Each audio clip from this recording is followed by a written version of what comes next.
Bonjour à tous. Alors, nous avons vu il n'y a pas longtemps le déterminant démonstratif en latin et nous allons voir à présent, selon le même fonctionnement, comme ça ce sera aussi simple pour vous, le démonstratif grec, le déterminant démonstratif grec. Pour cela, comme d'habitude, je vous ai mis un corpus de phrases que nous allons analyser et qui nous permettront de voir comment fonctionne ce déterminant démonstratif grec qui est un petit peu plus compliqué qu'en latin.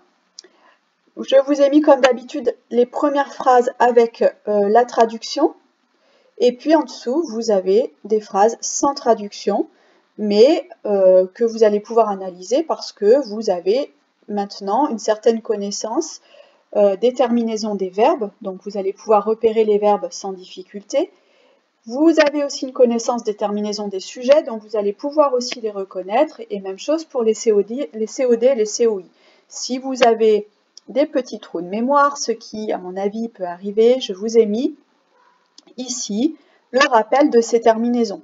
Comme ça, au moins, il n'y a pas de problème.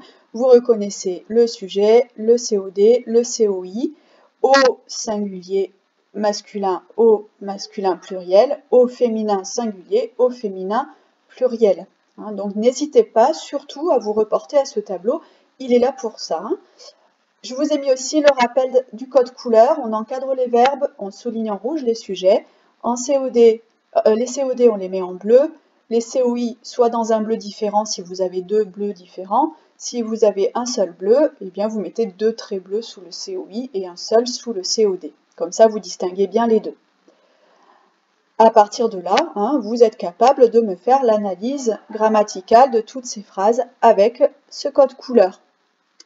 Je vous rappelle que estine, c'est le verbe être à la troisième personne.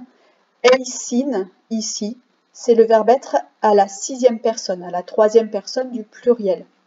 Au cas où vous ayez oublié ça. Les terminaisons des verbes au singulier troisième personne, c'est ei, on le retrouve ici. Et à la troisième personne du pluriel, c'est aussi que l'on retrouve ici. Voilà, je pense qu'à partir de là, vous pouvez me faire l'analyse de ces phrases avec le code couleur.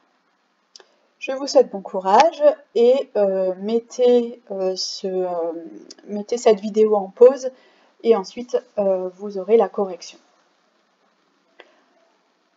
Voilà, donc vous avez dû passer un certain temps à faire cette analyse.